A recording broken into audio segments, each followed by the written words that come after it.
Hi, Daryl. You and I have been talking a lot about market trends, and we've been reading a lot of things in the paper. And I know people have been reading things online, and to be truthful, it's really confusing because the new news out is, well, now our market's starting to fall some. And so I just thought I'd take a few minutes today and go through some things that over a 30 or 35 year period of time of being in the real estate business, I've learned. Some of it the hard way, and a lot of it through experience. That's where I got all the gray hair, and now it's all pulled out. So we have a lot of fun with this. The first thing is a 30-year market trend, and we've seen swings, gosh, all kinds of different swings. But to be honest with you, it seems like we have a pretty good market for about 3 to 4 years, and then it begins to slow down. It cycles down for a couple of years, and then it cycles up. Now, as you're fully aware, each market's a little different, and Texas has been different because we in 1985 or 1986 we had a really bad bust, and that bust held till about 1992, and the market took off very slow, and then it heated up again till about 2001, 2002. Took another dip down in the market, and then took off and got overheated again till about 2007. And that's really what we're going to talk more about today than anything else. But if you really want to know, we've had about a 5-year drought. And so what I'm going to use today, Daryl, is Austin Title's been gracious enough to let us use their data. Candace Gallagher, she's phenomenal on her statistics. But you can see here the different years that they've used, yellow being 2009, and of course red being 2013. And so these are great reference points, and you can see everything else has kind of been in between. But here's 2009, and then if you look up here, 2009 was unusual in that we had a smoking hot spring. Well, if you recall back, that's the spring the government got involved, and they accelerated some of those numbers for us, and it kind of messed up our charts. But you can see the difference.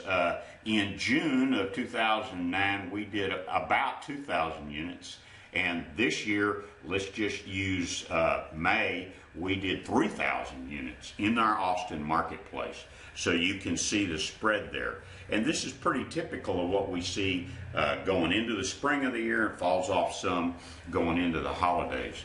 People always ask me, well, when's the best time to buy? When's the best time to sell? And of course, you know, if you've seen anybody, I want to buy low and I want to sell high. And so we always laugh about that because my point with them is, well, okay, well, by the time I tell you to buy low, the market's already starting to going up.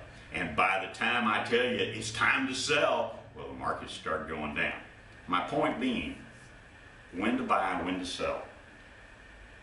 In housing, it's a little different than, say, dealing with stock or other things.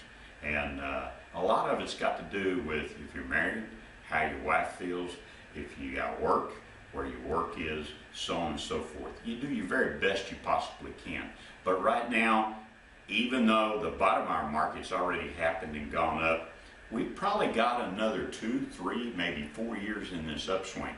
So any time in the next couple of years that you'd like to purchase, probably a good, safe time to do so.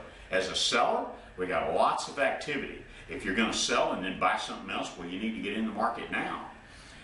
If you're just going to buy and hold and then you want to sell at the top of the market, probably we got about a 4-year upswing.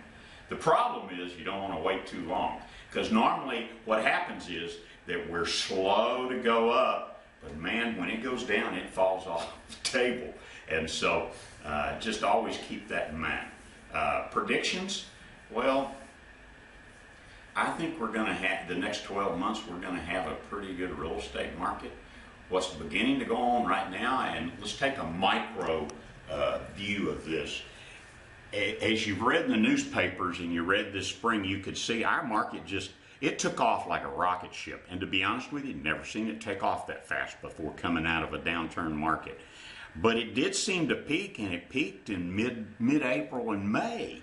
And now we've fallen off some, and these are closings.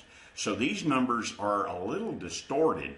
And of course, we don't have a trend line beyond that yet. historically, but what we feel in the market, being a real estate agent, is that I think buyers have become a little more attuned to things that are happening in the market, and they're not just jumping off in a hysterical fit to make some sort of crazy offer on a property. I think buyers have gotten a lot smarter about what they need to do, and I think the agents have begun to have, the good agents, let me back up on that, the good agents have begun to have a pretty good handle on how they need to make those offers and what the market is. That's why it's always important to deal with those of us that have experience.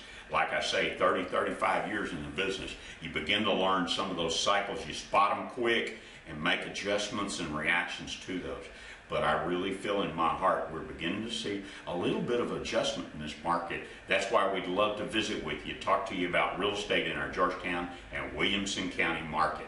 Look forward to working with you, Daryl. Always a pleasure and lots of fun working with Daryl Stillwell, who's our marketing director. Have a good day.